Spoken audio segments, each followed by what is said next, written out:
Muy buenas tardes, ¿cómo están ustedes, queridos hermanos y amigos que nos estamos comunicando en este tiempo especial que estamos viviendo como nación, como país y en el mundo entero, eh, debido a toda esta situación de este contagio, esta peste del coronavirus? Pero gracias a Dios, porque podemos contar con todos estos medios para llegar hasta su hogar con la palabra del Señor, con un estudio que estamos realizando de forma muy exhaustiva, muy profunda, versículo a versículo, de este libro tan especial que es la carta del apóstol Pablo a los Gálatas. Solo 6 capítulos, capítulos que conformaron el pensamiento del apóstol Pablo respecto a la gracia de Dios y cómo él valientemente defendió esta posición que tiene que ver con la revelación del Evangelio que él recibe directamente de parte de nuestro Señor Jesucristo. El apóstol Pablo es, podemos decir, el campeón de la gracia, un hombre que debemos mucho a su ministerio, a su labor evangelizadora y a la firmeza de los principios que él sostiene como apóstol del Señor, como responsable de establecer un fundamento sobre el cual la iglesia ha de ser edificada.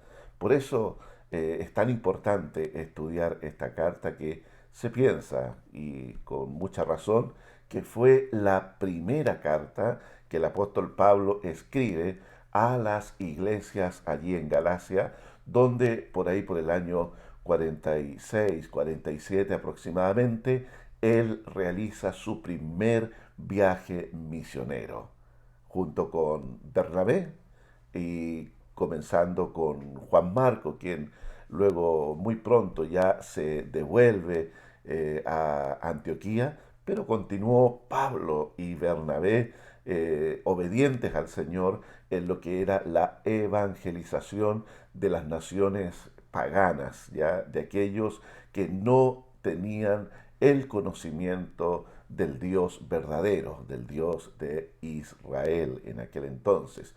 Ya, entonces el apóstol con esto que a él lo caracteriza, la pasión que él tiene, la fuerza que él tiene, la determinación que encontramos allí en sus cartas, el apóstol entrega todo su corazón aquí con el solo propósito de dejar definitivamente claro, de manera meridiana, dejar allí, hacer notar a sus destinatarios, que eran los Gálatas, que el Evangelio de Jesucristo es un Evangelio de la gracia de Dios y que muchos de ellos que eran gentiles no necesitaban circuncidarse ni hacerse judíos para poder ser parte de los propósitos de Dios. ¿Ya? El sacrificio de Cristo, establece Pablo, es más que suficiente y por medio de la fe expresada por la persona, por el individuo, tiene acceso a una nueva relación con Dios. ¿Qué le parece si oramos al Señor antes de avanzar en el estudio del día de hoy? Acompáñeme, incline su rostro y oramos a nuestro Dios. Amado Dios, queremos agradecerte el poder estar una vez más a través de estas plataformas digitales para llegar a cada uno de los hogares de tus hijos. Gracias, Señor, por la bendición de poder comunicarnos, de poder, Señor, edificarnos mutuamente y por sobre todo gracias por tu palabra y por tu Santo Espíritu, quien nos ha de guiar a toda la verdad. Líbranos del error, líbranos del engaño, Señor. Líbranos, Padre eterno, de desviarnos de la integridad del Evangelio. Que seamos, así como Pablo, defensores de la gracia de Dios y que esta gracia, que es suficiente para justificar, para traer salvación al ser humano, sea la que nos guíe a través de este estudio que hoy vamos a estar comentando. A ti te damos gloria y a ti te damos honra. En el nombre de Jesús, amén y amén. Bien, hermano amado, sea usted bendecido hoy y tome un lápiz, tome su cuaderno ahí donde ya está anotando esos apuntes y vamos a continuar viendo la palabra. Ya hablamos acerca de cómo Pablo enfrentó a los judaizantes, a estos hombres o esta comunidad que había salido de la secta de los fariseos y que ahora se había integrado a la iglesia del Señor Jesucristo, pero ellos tenían una visión diferente del Evangelio. Trajeron su cultura, trajeron su religión e intentaron mezclarla, hacer un sincretismo religioso mezclando la salvación ofrecida o la justificación ofrecida por Jesús, mezclándola también con las prácticas de los ritos, tradiciones y la ley judía. Por lo tanto, el apóstol Pablo los confronta y él deja las cosas allí muy en claro acerca de que el hombre es salvo solamente por la gracia en Jesucristo. Solamente a través de la gracia se logra la justificación. Luego vemos en el estudio anterior, el viernes pasado, que confrontó la vida de Pedro, este tremendo apóstol, este hombre de Dios escogido, seleccionado entre miles allí de los discípulos de Jesús, junto con los otros 11 apóstoles. Ahí estaba Pedro siendo una bendición para la iglesia, Pedro levantándose con tal valentía allí en el día de Pentecostés, bajo una unción poderosa del Espíritu Santo. Este Pedro que junto con Juan oran por el cojo allí en la puerta llamada La Hermosa y en el templo de Jerusalén, oran por este cojo y el hombre es sanado. No tengo plata ni oro, le dice Pedro ese día, pero en el nombre de Jesucristo, levántate y anda. Y el hombre se levantó y fue notorio a todo Jerusalén. Este Pedro que fue amenazado por los líderes allí en el concilio y les prohibieron que hablasen el evangelio de Jesucristo, propagasen este evangelio, y Pedro valientemente ante las autoridades, máximas autoridades judías, él dice, no es posible, porque no podemos dejar de decir lo que hemos visto y oído. Amenácenos con la cárcel, amenácenos con la muerte, pero nosotros seguiremos predicando. Esa era la posición de este hombre de Dios, de este hombre usado por Dios. No debemos nosotros mirar en menos la figura del apóstol Pedro, sino que debemos situarlo en el pedestal que le corresponde en la historia de la iglesia cristiana. Autor de 2 cartas, allí las vemos al final casi del libro Apocalipsis, entre Santiago y Juan. Ahí están las 2 cartas que escribe este hombre de Dios y nos deja un legado de revelación de los propósitos de Dios el Padre para con su iglesia.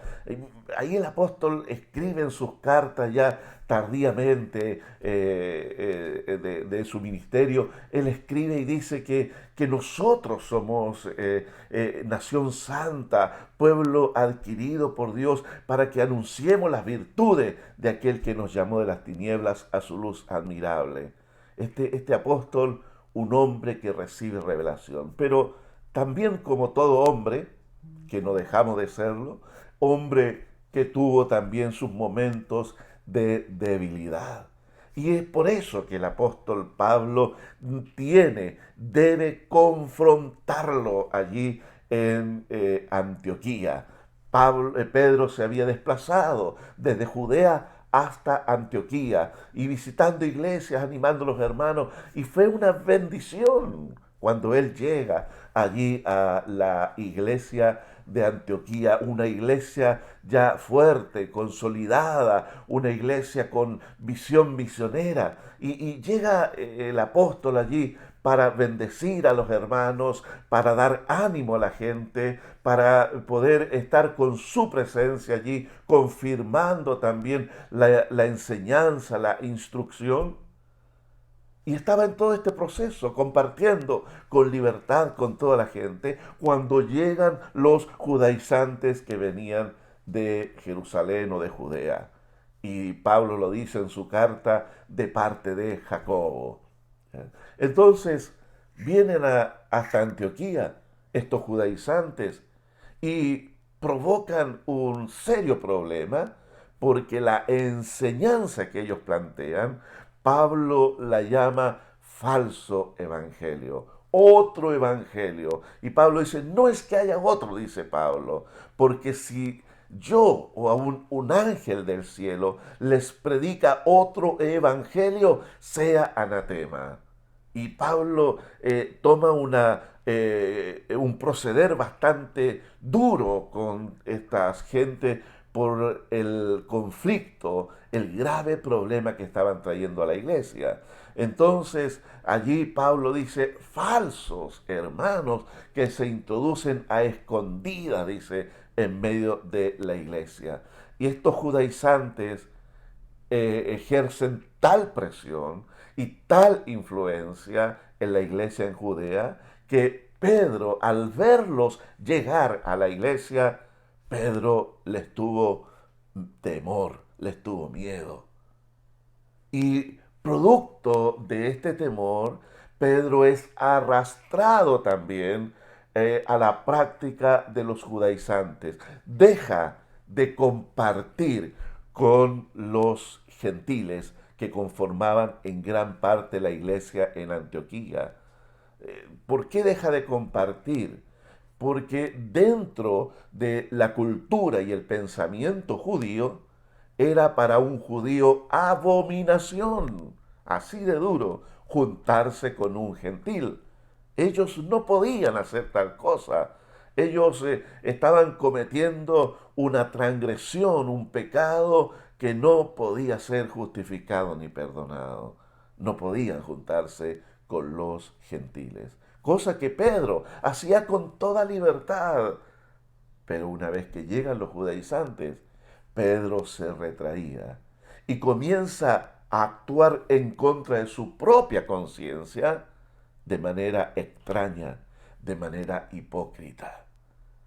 Y no solo eso, sino que por la estatura espiritual de este hombre, ejerce también una influencia sobre todos aquellos judíos que conformaban la iglesia en Antioquía.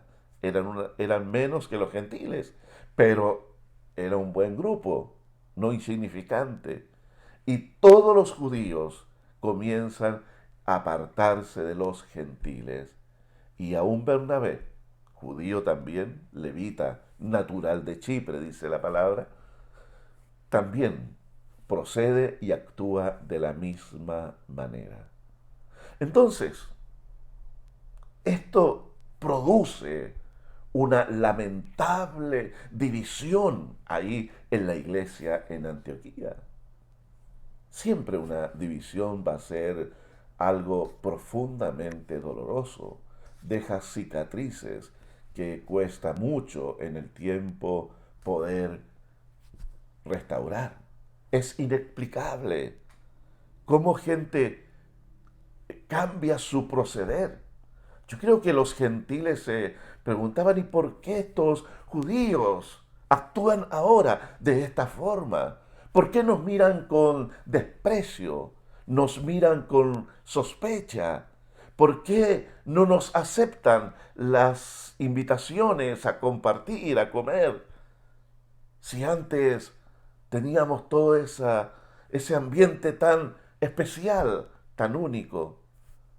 Claro, ahora estaba el judaizante presente y Pedro, que tenía que haber sido un muro para no permitir el ingreso de estas doctrinas como apóstol de Jesucristo. Pedro fue arrastrado y eso le indignó a Pablo. ¿Cómo es posible? ¿Cómo es posible, le dice, que actúes de esta manera. ¿Qué le parece si vamos al texto bíblico? Ahí donde Pedro se dirige a Pablo, Pablo se dirige a Pedro para tratar ya este asunto desde una perspectiva ahora doctrinal. La semana pasada vimos cómo le trató en cuanto a su proceder, a la debilidad de su carácter, en cuanto a la actitud que Pedro asume, pero ahora vamos a verlo desde una perspectiva doctrinal. ¿Qué es lo que le indigna a Pablo realmente? Y aquí está. Leamos desde el versículo del capítulo 2 de Gálatas hasta capítulo 2, verso 14 en adelante. Dice así: pero cuando vi que no andaban rectamente conforme a la verdad del Evangelio, no andaban, dice ahí, conforme a la rectitud o a la integridad del Evangelio, dice, dije a Pedro delante de todos. Wow, esto sí que es desafiante. O sea, delante de toda la congregación allí, reunida en ese momento, Pablo confronta a Pedro. Pablo se dirige a él diciéndole lo siguiente, y aquí es donde comienza su argumento doctrinal y que va a ir a través de gran parte de la carta aquí de los Gálatas. Dice así, dice, si tú siendo judío, si tú Pedro siendo judío, vives como los gentiles, cosa que Pedro hacía con toda libertad hasta antes de la llegada de los judaizantes, y no como judío. O sea, tú eres un judío, pero en tu conducta, en tu forma de vida, en tus hábitos, tú, siendo judío, vives también como gentil. O sea, dejaste tu cultura ya, dejaste tu antigua manera de vivir y ahora te conduces como gentil. ¿Ya? Dice, ¿por qué entonces obligas a los gentiles a judaizar? Mira el término que usa acá. ¿Por qué obligas a los gentiles a judaizar? Pablo acuña este término para poder referirse a la presión que ejercían los judaizantes sobre los gentiles. Pablo no tiene ningún problema que un judío quiera vivir como judío. Es parte de su cultura, es parte de la herencia, de la forma de vida nacional que ellos tenían. Entonces, Pablo no está refutando que un judío pretenda vivir como tal. Ese no es su problema. El problema de Pablo es que Pedro, junto con los judaizantes, está ejerciendo una presión sobre los gentiles para que éstos se comporten conforme a las tradiciones judías. Oiga, eso ocurre hoy también. Desde hace unos años, de un par de décadas atrás hasta hoy, y estos últimos años ha adquirido una fuerza inusitada, de cómo muchas iglesias, o un número de iglesias, podemos decir, un número de iglesias, ha comenzado a incorporar como parte de su cultura, de sus formas de expresión, elementos propios de los ritos y tradiciones judías. ¿Qué es lo que están haciendo? Están judaizando. Eso es lo que están haciendo. Judaizando. Es lo que Pablo les dice. ¿Por qué obligas a los gentiles a judaizar?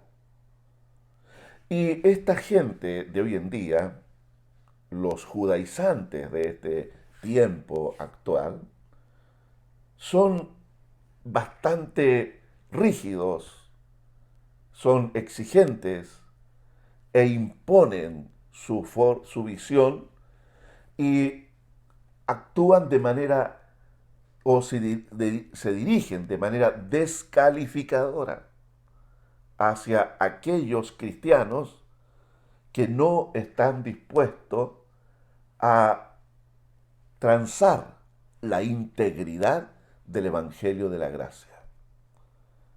He escuchado testimonios también, incluso de personas que por años participaron de una iglesia cristiana, pero ellos dicen, hoy tengo la revelación del verdadero Evangelio. Me he circuncidado. ¡Wow! ¡Qué torpezo! ¿No dice? Me he circuncidado, dice. Y he descubierto a través de la lectura de la Biblia que ellos usan, la versión Pechita y otra, he descubierto lo que es la verdadera vida cristiana y han mezclado, como le decía, las tradiciones judías y las han incorporado, siendo ellos gentiles, no siendo judíos. Y quiero insistir como Pablo, no es problema que un judío quiera vivir como tal, pero que un gentil venga a adoptar costumbres y ritos como la circuncisión, como el guardar la ley, como cambiar los nombres de Jesús. Entonces, lo que ellos están haciendo es judaizar. Y es justamente lo que Pablo está reprochándole al apóstol Pedro aquí. ¿Por qué obligas a los gentiles a judaizar? Y luego dice, nosotros, judíos de nacimiento y no pecadores entre los gentiles. ¿Se está poniendo Pablo en una posición superior a los gentiles? ¿Nosotros, judíos de nacimiento y no pecadores entre los gentiles? No, lo que no es. Pablo está hablando otra cosa. No está Pablo desligándose de su condición de transgresor de la ley, de pecador ante Dios.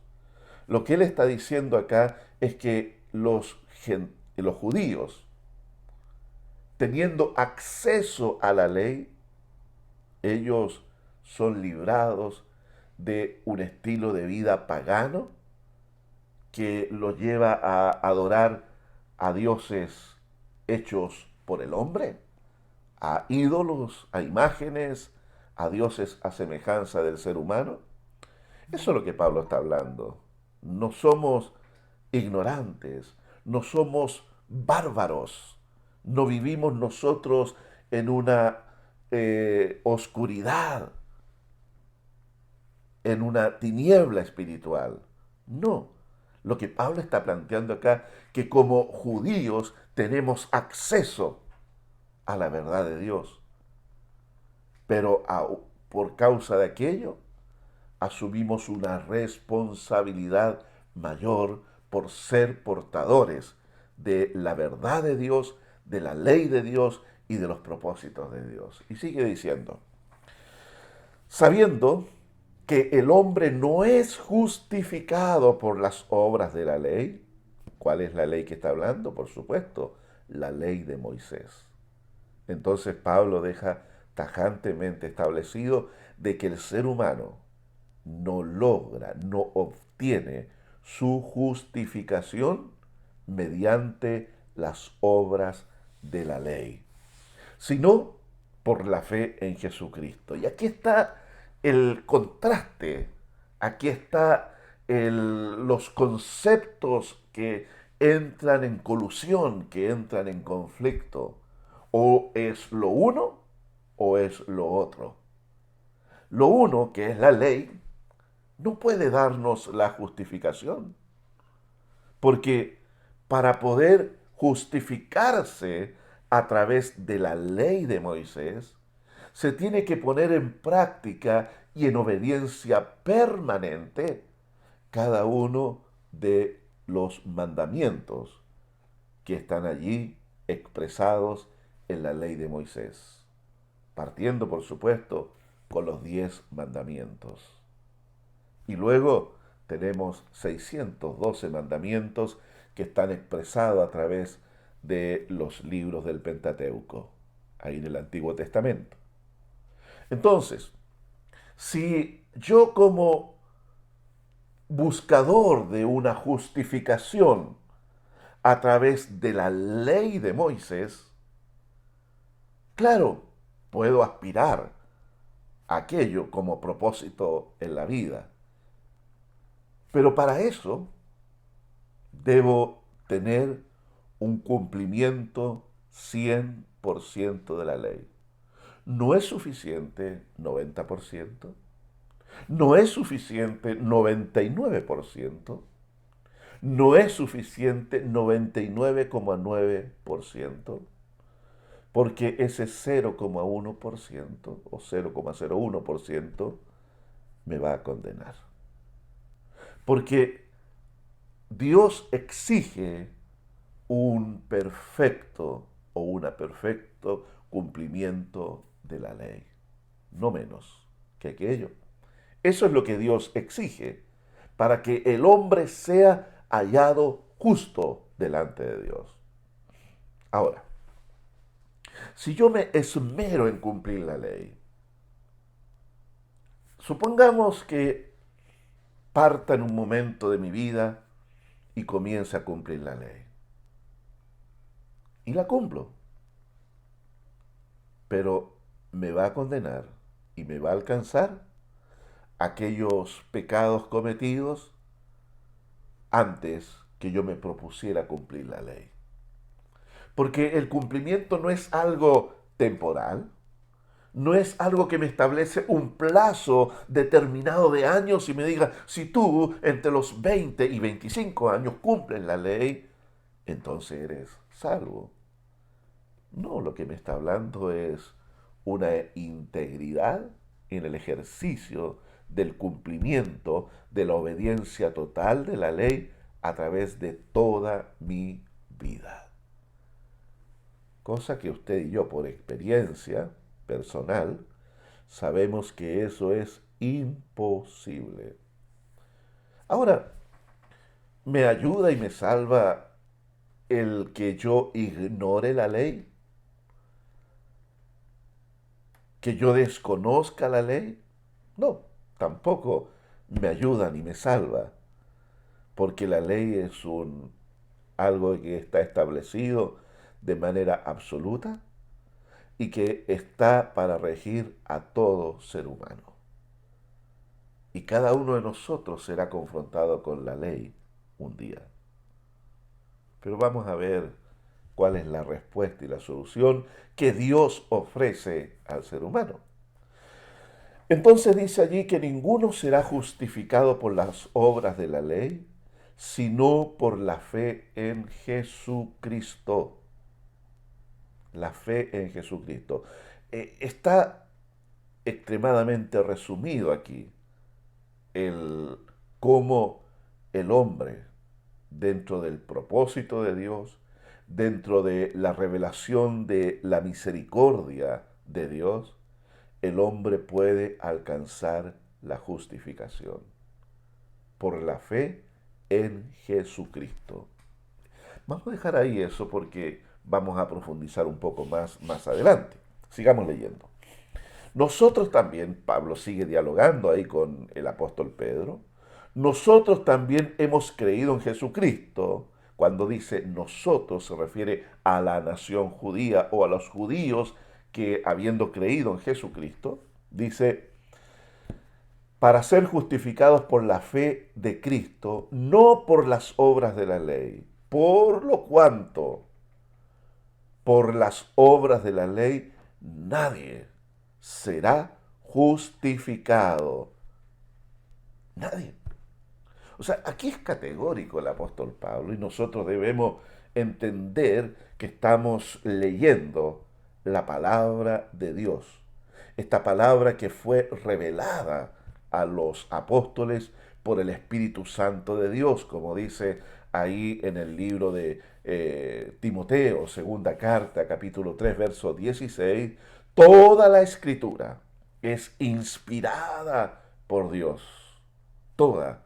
Esto que estamos leyendo, esta declaración acá, es procedente del aliento de Dios. O sea, estamos leyendo la expresa voluntad de Dios para con el hombre. Y voy a volver a leer esta declaración del apóstol que es tremenda. Dice así: nosotros también hemos creído en Jesucristo para ser justificados por la fe de Cristo y no por las obras de la ley, por cuanto por las obras de la ley nadie será justificado. Y si buscando ser justificados en Cristo, también nosotros somos hallados pecadores. Aquí ya Pablo está desmoronando todo el pensamiento y filosofía de los judaizantes, quienes, por supuesto, trayendo esta herencia judía, y en especial de la secta de los fariseos, ellos siempre promovieron el pensamiento de que un judío practicante de la ley era superior a un gentil y era una verdadera persona. No así los gentiles, no eran considerados verdaderas o personas íntegras, sino que había una mirada de desprecio, de desecho hacia ellos. Quiero recordarle lo que el Señor habla ahí en un momento cuando una mujer sirofenicia desde la costa norte, allí del Mediterráneo, en la zona donde está Israel, se refiere o se dirige a Jesús para solicitar el socorro por su hija que estaba enferma. Y Jesús, usando una frase común entre los judíos cuando se referían a los gentiles de manera despectiva, Jesús le dice a la mujer: mujer, no está bien, no es correcto tomar el pan de los hijos de los judíos para darlo a los perrillos. La mujer pudo haberse sentido ofendida por esto, pero ella entiende el tono de ironía de Jesús, que está refiriéndose a los judíos como que ellos no están correctos en este espíritu de superioridad. Entonces la mujer toma esto mismo y le sigue la corriente a nuestro Señor Jesucristo y le dice: Señor, le dice, ¿no te das cuenta que aún los perrillos comen las migajas que caen de la mesa de sus amos? Que ella le está diciendo: Señor, solo me basta que nos des un poquitito de lo que tú tienes, de lo que tú eres, para que mi hija sea sanada. La respuesta de Jesús deja en claro de que su preocupación y su amor es para con toda la humanidad y no solo para un pueblo o una nación que se creía superior. Y Jesús le responde y le dice: mujer, grande es tu fe. Por tu fe tu hija es sana.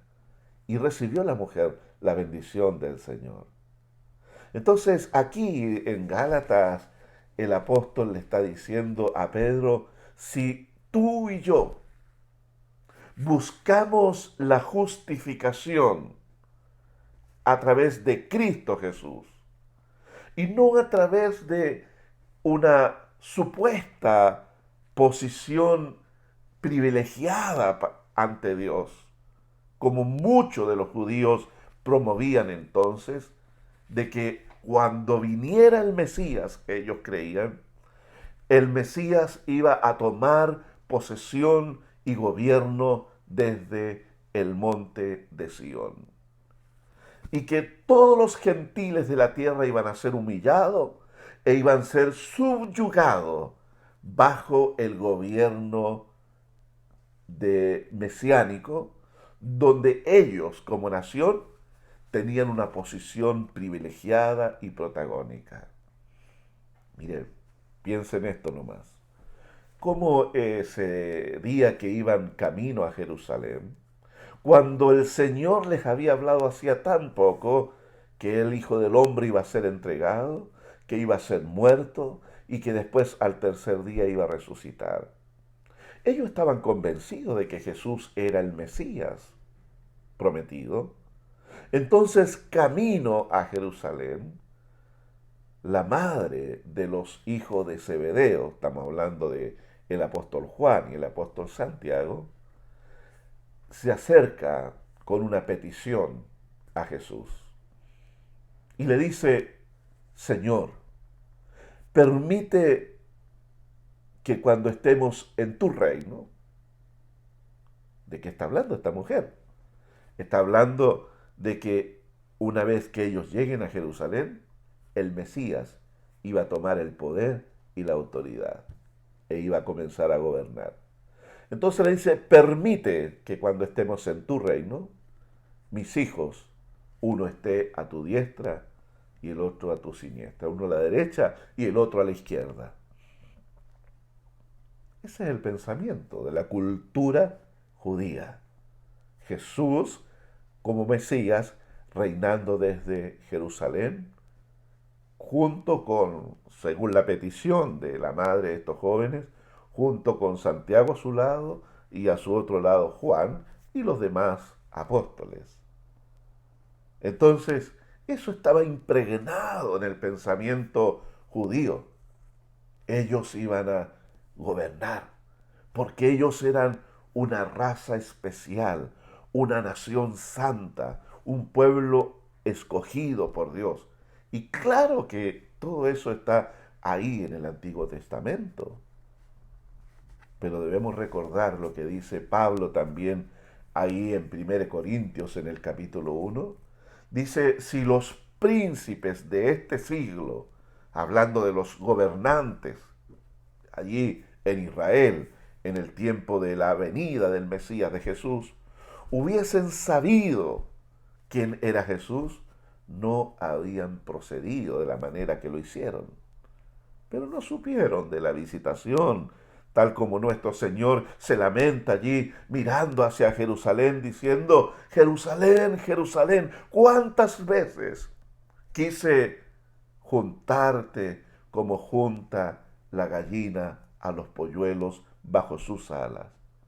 Y aquí hay una de las frases tristes de nuestro Señor: pero no quisiste venir a mí. Ellos estaban infatuados, se creían superiores, miraban con desprecio a los gentiles. Por eso el apóstol recalca aquí en esta carta y les dice que si nosotros, como judíos, buscamos ser justificados también en Cristo, también somos hallados pecadores.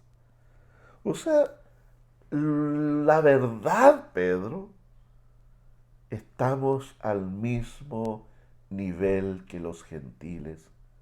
No somos superiores a ellos. No somos mejores que ellos. Hemos creído esta falacia toda nuestra vida. No somos mejores que los demás. Oye, ¿no cree usted que a veces algo así nos sucede a los cristianos hoy en día? ¿Algo así no nos estará pasando a nosotros en cuanto a creer que por ser parte de la iglesia, por ser hijos de Dios, estaremos pensando que somos mejores que los paganos, que los... A veces he escuchado este término, yo, como se refiere cristianos a los inconversos, como los incircuncisos de corazón, como los gentiles. Quiero decirle algo, mi hermano querido. Usted y yo, solamente por gracia, no por algo que hayamos hecho, hemos sido incorporados a la familia de Dios. Somos igual incircuncisos. Lo que ha hecho el Espíritu Santo que ha circuncidado nuestro corazón, nuestro interior, para que nuestro corazón sea cambiado. Seguimos siendo gentiles. No dejamos de serlo por habernos convertido al Señor. Hemos sido aceptados como tales en el Evangelio por la gracia de Dios. Líbrenos el Señor de pretender ponernos en una posición de superioridad y mirar con desdén a aquellos que aún no se convierten al Señor.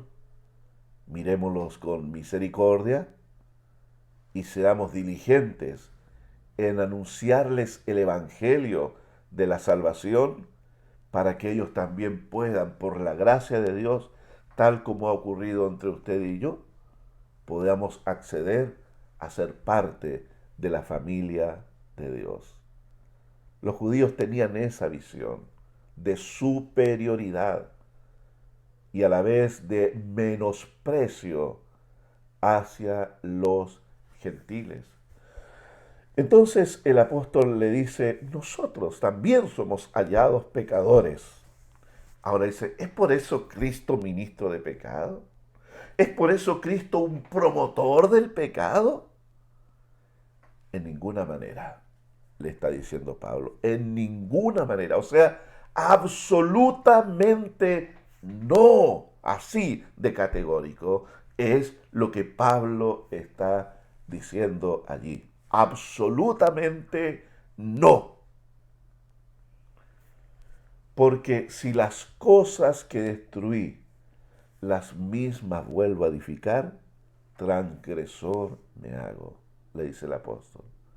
Si yo renuncié a la ley, si yo renuncié a la justificación por las obras de la ley, si yo entiendo que la circuncisión en la carne nada es, nada sirve, como tampoco la incircuncisión, ambas condiciones, ser circuncidado o incircunciso, ahora en este tiempo de la gracia, no tienen en absoluto ningún valor. Porque Pablo lo argumenta en Romanos capítulo 3, porque si tú, siendo circunciso, le dice, siendo circuncidado, no guardas la ley, el que es incircunciso, pero que sí obedece, te va a condenar a ti, le dice. O sea, ahora, si yo vuelvo a edificar esas cosas, si en un momento he tenido entendimiento del Evangelio, de la buena nueva, que las tradiciones judías, que los ritos judíos, que la misma ley de Moisés no tiene ninguna facultad para poderme justificar para salvación ante Dios, para declararme justo ante Dios, y que solo a través de la gracia de Dios, por medio de la fe en Jesucristo, yo soy hallado justo ante Él. Y si vuelvo a edificar lo antiguo, la ley, nuevamente me convierto en transgresor. ¿Quién es un transgresor? Un transgresor o transgresión es un término judicial, forense, que habla de uno que ha traspasado los límites establecidos en la ley.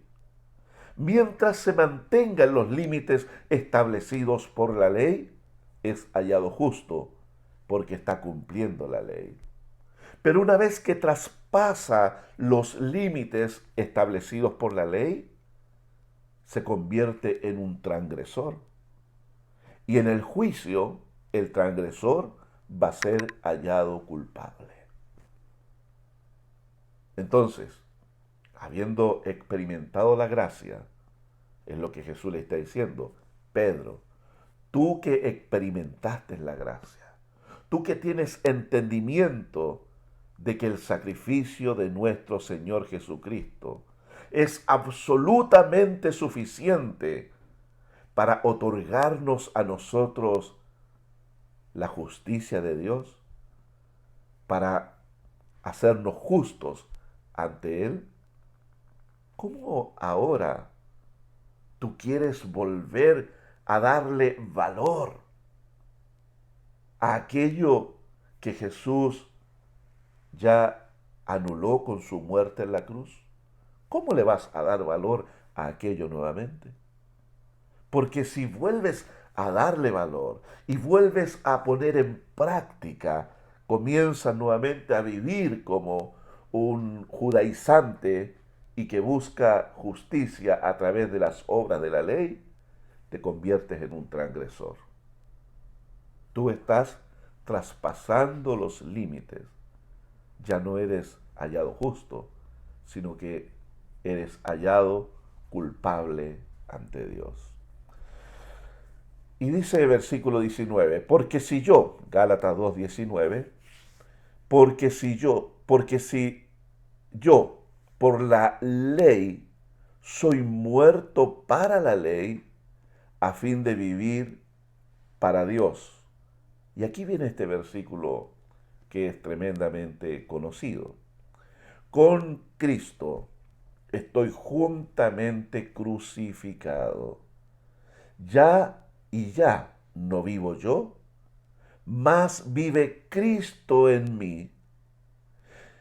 Y lo que ahora vivo en la carne, lo vivo en la fe del Hijo de Dios, el cual me amó y se entregó por mí.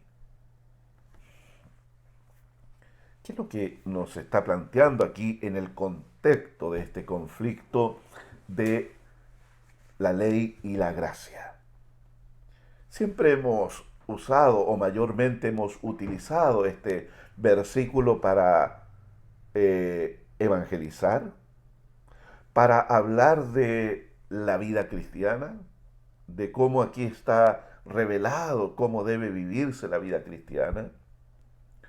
Pero original o primariamente este versículo está utilizado para argumentar ya de manera definitiva de qué es lo que realmente pasa en la vida del creyente en relación a la ley. La ley, por supuesto, por el incumplimiento nuestro, la incapacidad de poder cumplir con la ley, nos pone en el juicio bajo condenación. Ese sería el resultado de el juicio contra cualquier ser humano, donde está presente el código divino, la ley de Dios, ahí está, como referencia a lo que el hombre debe hacer para ser hallado justo. Y si la conducta del ser humano, en cualquier etapa de su vida, en cualquier momento de su vida, deja en evidencia que ha transgredido los mandamientos, aunque fuese solo uno, pero transgredió los mandamientos, entonces el ser humano es hallado culpable ante el tribunal divino. Así es. Porque, vuelvo a insistir, la ley demanda obediencia total, 100% de obediencia. Entonces ahí tenemos al ser humano, ahí lo tenemos a usted, ahí me tiene a mí. El tribunal divino, tribunal de Dios, ante el cual todos vamos a dar cuenta. Está el juez, que es nuestro Dios, están los testigos, y usted y yo estamos como acusados de haber transgredido la ley de Dios. ¿Qué vamos a presentar en nuestra defensa cuando estamos ante una ley absoluta, que no es relativa, que no es cambiante como la cultura humana, donde el hombre va adecuando lo que es bueno y malo al momento cultural y social que está viviendo? Y son las leyes que el hombre va emitiendo las que van también determinando lo bueno y lo malo. Tenemos nosotros una ley de aborto por 3 causales en nuestro país. Y se justifica el aborto si está incluido en una de estas 3 causales. ¿Será por eso que el tribunal divino justificará también el asesinato? Porque no hay otra palabra, no hay otra palabra. El asesinato de un bebé en gestación en el vientre materno. ¿Podrá el ser humano abogar y decir, pero es que yo ejecuté este aborto dentro de las 3 causales que estaba estipulado en la ley chilena? ¿Podrá la mujer justificar aquello? ¿Podrá el médico que realizó ese aborto justificar aquello ante el tribunal divino? No, porque la ley de Dios establece en sus mandamientos: no matarás, no quitarás la vida al inocente. Entonces se abre el libro y se va a encontrar allí el mandamiento, y el acusado va a confirmar por esa ley su culpabilidad. Si al acusado se le está diciendo, mira, esta persona fue la que te hizo daño,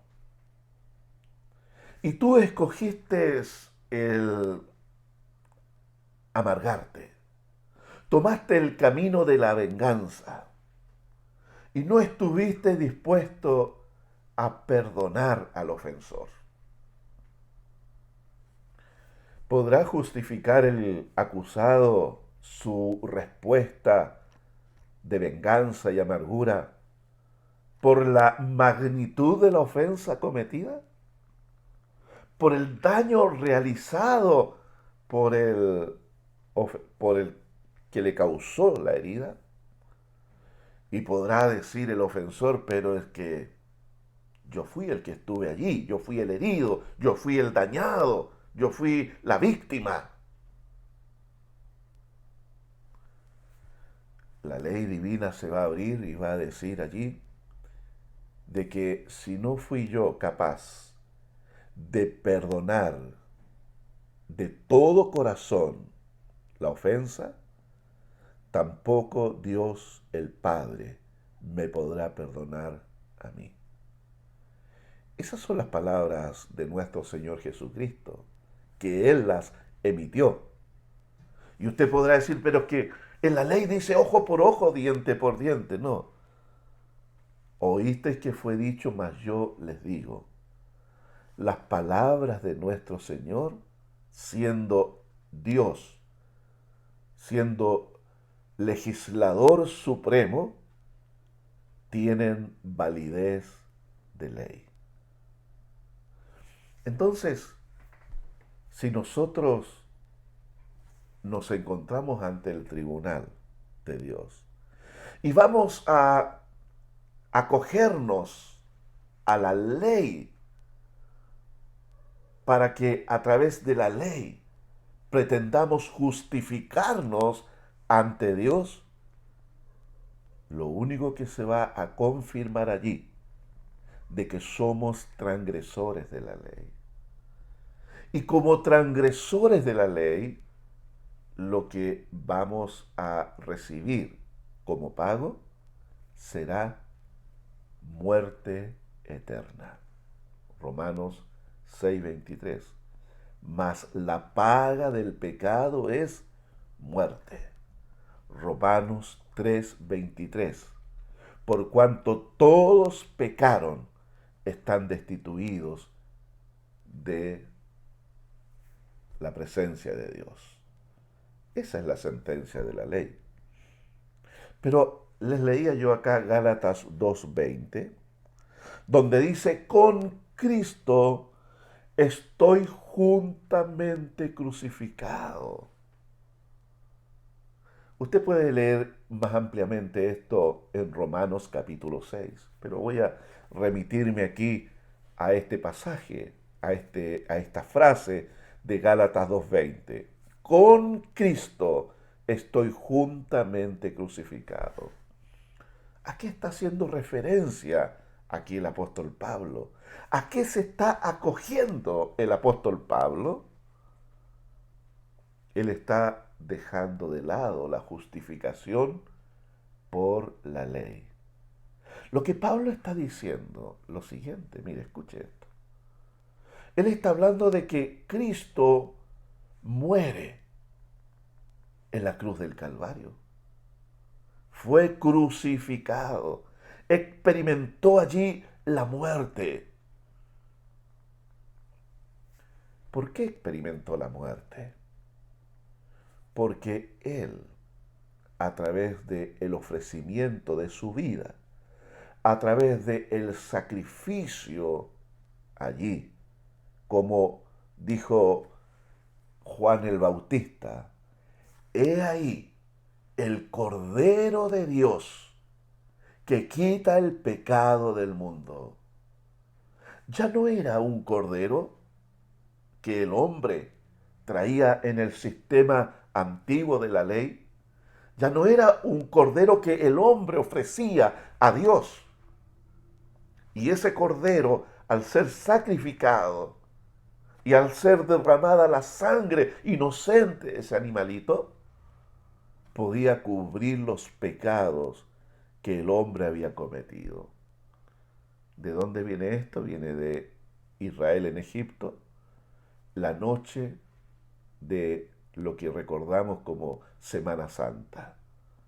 Esa noche el cordero era sacrificado en el hogar, en la familia, y la sangre del cordero era utilizada para pintar el marco de la puerta.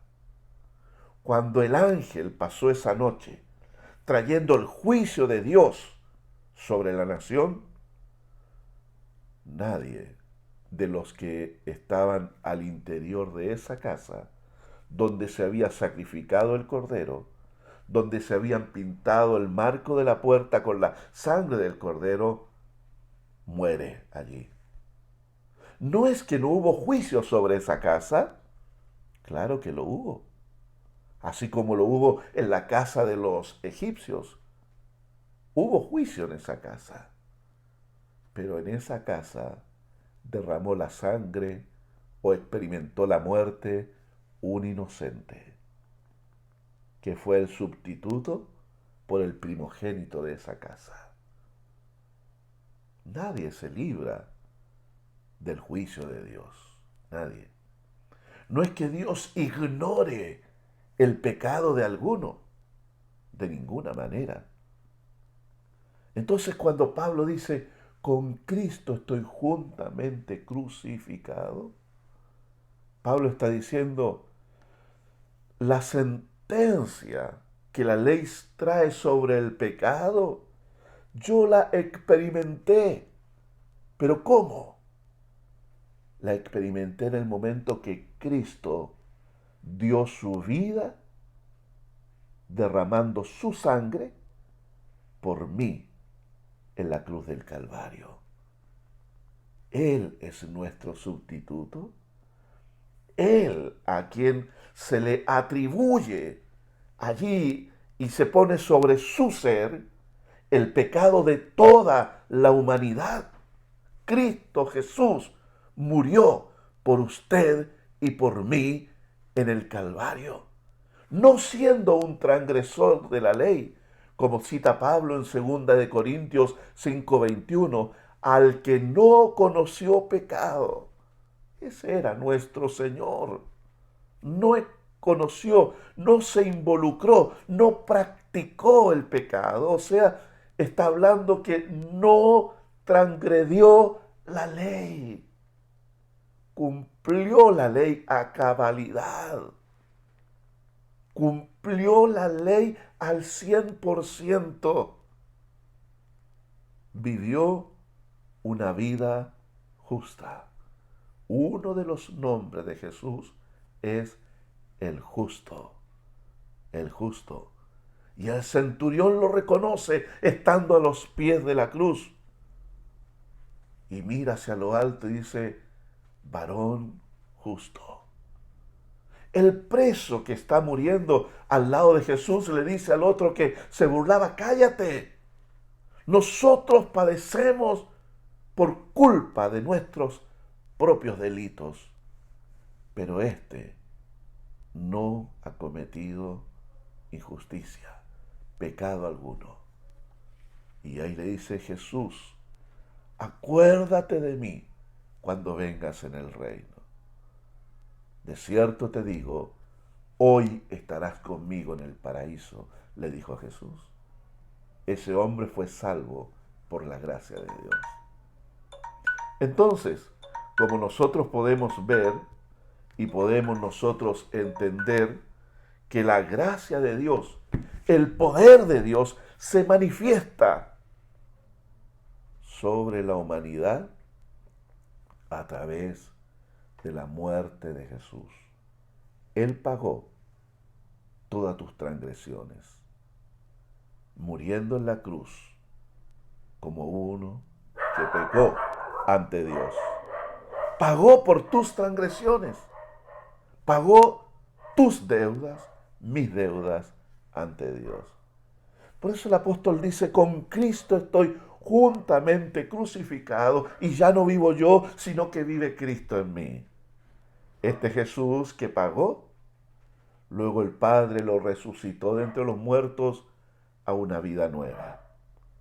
La cancelación, la muerte, libera al hombre de la culpa que viene producto de haber transgredido la ley. Porque solo con la muerte se paga la culpa de la transgresión. Cristo murió por usted, Cristo murió por mí. Por lo tanto, lo que ahora sigo viviendo en esta vida, lo vivo en la fe del Hijo de Dios. Sé que mi salvación, mi liberación, no es total. Y que en momentos, en mi conducta, en mi pensamiento, voy a traspasar la ley, voy a transgredir la ley. Pero esa ley esa ley ya no tiene un efecto en mí, porque yo he muerto en Cristo. Y ahora me acojo a la gracia de Dios, a este favor inmerecido. Mire, en el versículo 16 habla allí 3 veces usando la palabra justificación, justificado. Versículo 17 nuevamente vuelve a repetir la misma palabra, justificado. Este miércoles o en la próxima sesión vamos a estar hablando justamente de esta palabra, profundizando en el significado de la justificación. cómo se aplica, cómo nosotros nos acogemos a ella. Entienda hoy que hemos hablado acerca de que todos nosotros, tanto judíos como nosotros los gentiles, somos transgresores de la ley. Si vamos apoyados en nuestra propia justicia, téngalo por seguro, cuando se abra el libro de la ley de Dios, usted y yo somos hallados transgresores, pecadores.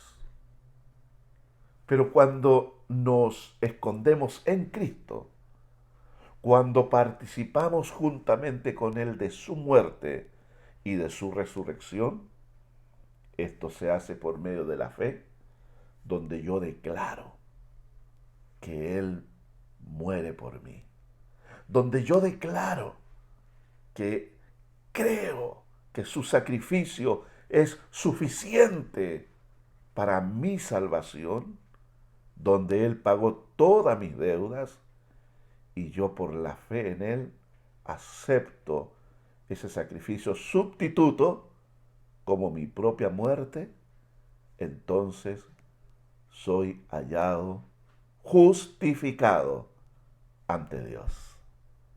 Esa es la gracia. Usted escoja. ¿Va a comenzar a judaizar?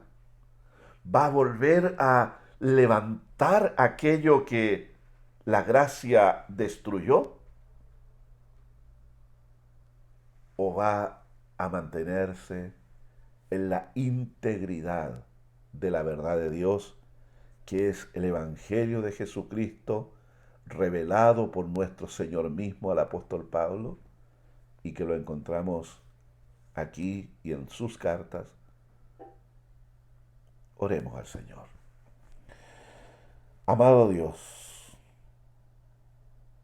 gracias por tu inmensa misericordia, que sin nosotros merecer, tú tuviste compasión de nuestra vida y nos has dado esta posibilidad de salvación.